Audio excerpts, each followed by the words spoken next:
Nazir Daf Zayin continues the Gemara's discussion of ta'aroves, mixtures of Isser and Heter. We're discussing the concept of Heter Mitzaref Isser, which we've seen the Gemara has quoted that Rabbi Avo said in the name of Rabbi Yochanan, in the name of Rabbi Akiva, that Heter is Mitzaref Isser. You can count, and when you have a mixture of Mutter and Usser parts, you can count the Heter as part of the size for the Isser in Nazir. Now the Gemara says that Abaye has a kasha. Abaye asked, how do you know the source for that? The source we had given for that was because the Torah says mishras. The Torah says even if you have something which is soaked in wine, it's forbidden for Nazir to eat it. So the Gemara understood that mishras is teaching me that if it's soaked, you count, let's say, the bread that the wine is soaked into as part of the Isser. So the Gemara asks, how do you know that that's what it means? Abaye asks, maybe it's referring to where you have grapes that were soaked in water. And the grapes now have the flavor of the water. Now the grapes were the full size. They were the proper size. They were full concise. You don't have to count the water towards any of it. The chiddush of this mishras is that even though the grapes are now removed and all you have is the flavor contains the flavor of an entire kazai's worth of grape. And it's teaching you the halacha called tam ke'ikr. Flavor of something counts as the thing itself. Now here you don't need heter mitzaref l'isser, but you do have a different concept called tam ke'ikr, that flavor counts as the object. Now, perhaps that is what the Torah is teaching me by telling you that there's an isser mishras. How do you know that it's teaching me the halacha of heter mitzaref l'isser, that you count the water if you have bread with grape juice soaked in it, you count the bread towards the total. So hold on a second. Abaye is asking this kasha on Rabbi Avo. Abaye is asking, how do you know that mishras means heter mitzaref l'isser? Abaye was just asking on Zeiri all kinds of other kashas that you should have other sources, other halachas where you also hold of the halacha of heter mitzaref l'isser. Now he's saying you don't have heter mitzaref l'isser. So we're saying no, that's not a kasha. Abaye was asking, maybe I have other places where you have heter mitzaref l'isser, and then that you showed me that all those places don't really go with the halacha of heter mitzaref l'isser. Abaye is not asking the other way. Okay, so maybe here's also not heter mitzaref l'isser. Maybe here also is talking about something else, a different halacha. Now Abaye continues his kasha and he says, now let me show you that there's a brisa that shows me the halacha of tam ke'ikr. So the brisa says that that's actually what we learn out of mishras. It says mishras is teaching me the halacha of tam ke'ikr, that flavor counts as the thing itself. And if somebody soaks grapes in water, now the water has the flavor of the grapes, it counts as the grapes itself, the full size of the grapes itself. The brisa continues and says, you learn from here to all the halachos in the Torah through a kal v'chomer, because Nazir is a weak Isser for three reasons. First of all, it doesn't last forever. The person does not stay in a state of Naziris forever. It's usually limited to 30 days. Second of all, he's not Asr B'Hana from grapes. He only has an Isser Achila. Third of all, the grapes itself are not an Isser that lasts forever. It's not going to be Asr itself. The grapes itself become permitted. Even if the guy becomes permitted and the grapes becoming permitted are two separate leniencies, as we shall see soon. Now, so therefore, you can learn from there that other things that are stricter, that they also have this halacha of tam ke'ikr. So, for example, kilayim. If you have vegetables and grapes that were planted in the same field, they become aser. That isser lasts forever. It's an isser hana. And the items themselves, not only is the person in the isser, but the items themselves will retain a state of isser forever. So therefore, kal v'chomer, they would have the isser of tam ke'ikr, the halacha of tam ke'ikr. Now, Arla can say the same thing, but there you only have 2 out of 3. Arla itself doesn't stay Asr forever. Arla is only an Isser on the first 3 years. Afterwards, the trees doesn't have an Isser of Arla anymore. However, it applies to the person forever. Anything that has an Isser Arla is a Isser forever, and it also has an Isser Hana. So anyway, so this is all part of Abaye's kasha, and Abaye is asking, how do you know that Mishras is to teach me heter mitzaref l'isser?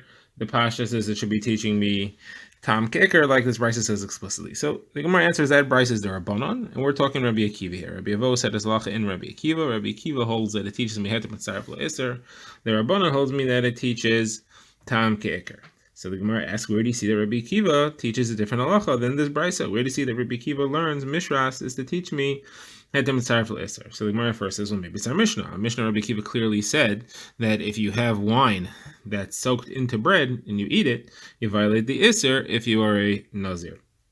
Again, malchus for it as if it was a full kazayas. So the Gemara says maybe that's talking about where he actually ate enough bread to get a kazayas of wine.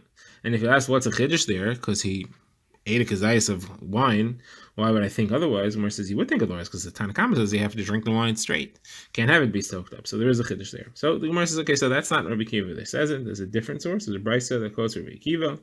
It says that if a Nazir soaks wine into his bread and he eats a kazayas of the bread and wine together, not of any one separately, not a kazayas of wine, he gets malchus for that alone. So there you see the concept of heter mitzaref l'eser. Okay, now the Gemara continues discussing this machlokes Rabbi Akiva and the Chachamim. So Gemara says that Rabbi Achabre, the Rabbi Avi said to Rav Ashi, according to Rabbi Akiva, who learns in Mishras is to teach me heter mitzaref l'eser, how does he know the halacha of tam ke'ikr? So Gemara says he learns that of basar b'chalav. If you have meat cooked in milk, it stays asr forever, even though the milk is gone, and all you have is flavor. So you see the tam ke'ikr is a halacha. It's clear over there. Now, why don't our Rabbanan learn from there? So the Rabbanan say basar b'chalav is a special halacha. It's a chiddush, and you don't apply it to anywhere else. There are concepts there that you don't find in any other halacha, and therefore you cannot learn tam ke'ikr from there to anything else. You need a separate source for tam ke'ikr for other halachos, and that's what Mishras is for. So Gemara says, what's the chiddush of basar b'chalav? What's so strange about it? If you want to say because it's meat, which is heter, and milk, which is heter, and together they make iser, that's not so strange. Kilayim is the same thing. You have various different factors which are heter separately, and they come together, and they make iser. So the Gemara says, no, the chiddush is because it only becomes asr deraisa if it's cooked. If you have meat soaking in milk, and it can soak all day, it won't become asr deraisa. Only if you cook it with heat, that's when you get an iser deraisa. So that's why it's a chiddush. Somebody asks us, so what's Rabbi Akiva going to do? How does Rabbi Akiva learn tam ke'ikr from basar b'chalav if basar b'chalav is taka chiddush in this way, that it only applies if you have a cooking and you don't have it from being soaked or placed together? So the Gemara says, true, Rabbi Akiva learns it from somewhere else. He learns from the halacha of giyulei oivdei kechavim. That means the Torah says clearly that if you get a pot or a kli that was used to cook non-kosher food, you're not allowed to eat from it, you have to kasher it. Why should it have to kasher it? Obviously because they have to get the flavor out. Now that's just flavor. The actual iser, the non-kosher food itself, is gone. So you see clearly that flavor is the same status of iser as the food that it comes from, and that is the halacha of tam ke'ikr, and that is Rabbi Akiva's source. Not from basar b'chalav, it's from there. So the Gemara says, what are the Rabbanan going to do with that? So the Rabbanan say, yeah, that's also a chiddush. You can't learn from there either. What's the chiddush? The chiddush is that it's nice and tam lefgam. The flavor has already been spoiled. And usually, anything which gives a bad flavor in kol Torah kula is not asr. Only here does the Torah say that it's asr. So that's a chiddush. And why has Rabbi Akiva learned from there? So the Gemara says, Rabbi Akiva says, we know in Shas, nice tam lefgam, flavors only spoil after 24 hours. This is talking about within 24 hours. The Torah wasn't referring to where it was more than 24 hours. So why did the Rabbanan therefore say that it's a chiddush? So the Gemara says the Rabbanan say anything which is coming out of the walls of a pot has got to be spoiled to some extent, even if it's within 24 hours. 24 hours makes it severely spoiled, but even within the time, it's somewhat spoiled, and therefore it is a chiddush. And that's the machlokes between Rabbi Akiva and the Chachamim. Do you view the flavors coming out of the pot as being spoiled, and therefore can you learn the halacha of tam ke'ikr from there or not? Gemara now embarks on a new line of questioning. The Gemara asks, we said that the Rabbanan learn out of Mishras the concept of tam ke'ikr, and they apply it to all other Yisurim in the Torah through a kal v'chomer. Yet, in yesterday's daf, we said that when Rabbi Akiva learns heter mitzaref l'eser from Mishras, he does not apply it to anything else. He says it only applies to Nazir. Why? The same way the Rabbanan applied it from Nazir to all other halachas, Rabbi Akiva should apply what he learns to all other halachas. Why does he not? So my answer is because you have two psukim that teach me the halacha of heter mitzaref l'eser. You have Mishras by Nazir, and you have Chatas. In the concept of chatas, you also have heter mitzaref l'eser, and therefore you have two psukim saying the same thing. The halacha is whenever you have two psukim saying the same thing, is limited to those two situations. Because what do you have to have the two? One should be enough, and I'll learn it everywhere else. fact that I don't learn that I have a second pasuk teaches me to limit it to those two and not to apply to anywhere else. What's the second pasuk? The second pasuk is by a chatas. The Torah tells me by a chatas, anything which touches the flesh of the chatas becomes holy. What does that mean? So it has to be anything which absorbs from the chatas. It says ad sheyivla bibsar yikdash, because it says bibsara, it touches bibsara, that teaches me it has to absorb from it. And if it absorbs from it, it gets the same halacha as that itself. That if the chatas becomes expired, it becomes over the time you're allowed to eat it, and it's now aser, whatever absorbed from it is aser as well.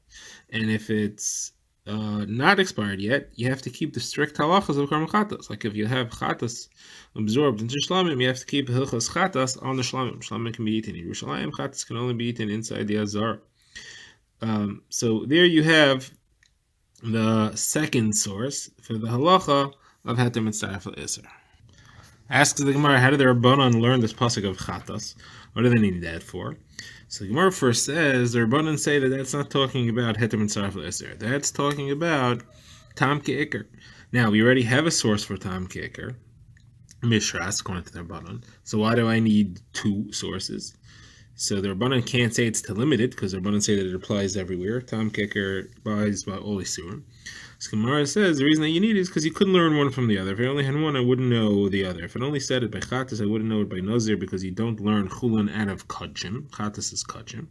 So a special halacha there, you can't learn two chulin. If it only said by nazir, I couldn't learn from there, because nazir is a strict iser in one way. And that's that the iser applies even to chartzanim, even to the seeds or the skins, depending how you hold what you hold. Chartzan is simple as the widespread understanding is that it's the seeds of the grape. So therefore, you can't learn from Nazir to chatas, and you have to mention it by chatas. So now the Gemara has a problem with this.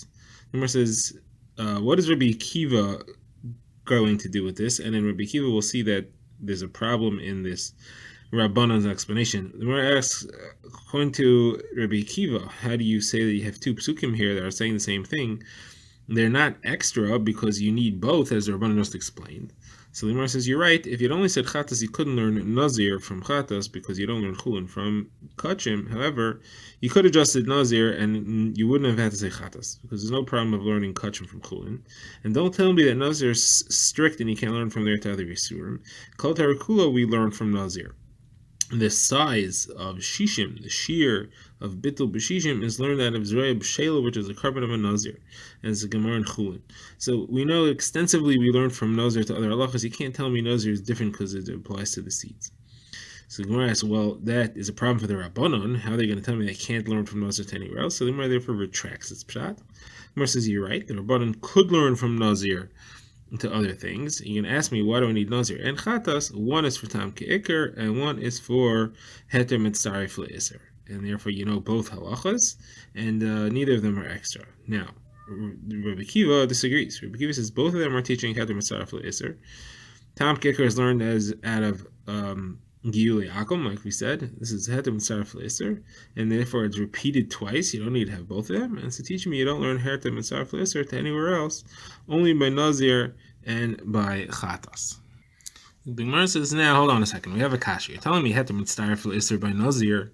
If you go back to our first Mishnah in this parak, it said that isur is mitzaref l'isur. If somebody eats two different isurim, like grapes and raisins, or grapes and wine, they add up together to a gezayis. Now, if heter counts towards the isur when it's mixed together, certainly isur counts towards the isur, the share of isur. So why would that be a chiddush? Why do you need to teach me that? So Gemara says, no, isur counts towards isur is mistarif in a different way. That's if you eat one and then you eat the other, and it totals to the size of the isur. They're eaten separately, one after the other. There they combine. What we said, the heter is mistarif l'isur is only if it's in one eating. It's one mouthful. It's mixed together. There, you don't say that by isur, and therefore you need an extra halacha to teach me that that's true by isur. Now the Gemara asks, what about a contrary Rav Shimon? Rav Shimon says there's no minimum size. A person violates the isur no matter how much he eats, so he certainly doesn't need heter mitzaref l'isur. So what does he do with these psukim? So the Gemara says he learns from this that a person is not a nazir unless he eats from all the meaning. Meaning, the Gemara is asking, why does the Torah have to spell them out? That was the limit that all these Isurim are mitzaref together. So the answer is to teach me that you cannot be a Nazir from just one. You can't be a Nazir saying, I'm only a Nazir from grapes, but not from wine or something like that, or from any of these things and not from the other ones. You got to be a Nazir in everything together. Now, the Gemara quotes Rabbi Avo and Nim and Rabbi Lazar says something very similar to what we've been saying all this time from Rabbi Yochanan. Rabbi Lazar is saying that anytime the Torah gives us a shir revius, a minimum size drink of a quarter of a log, the heter and the iser are not mitzaref together to make up that size, except for Nazir, because the Torah says mishras. So Gemara says it's the same thing as Rabbi Yochanan. Rabbi Yochanan said the exact same thing. He only combined the sizes by Nazir. So Gemara answers Rabbi Yochanan was talking about solids. Rabbi Lazar is talking about liquids, and that's the difference between the two. But other than that, it's the same.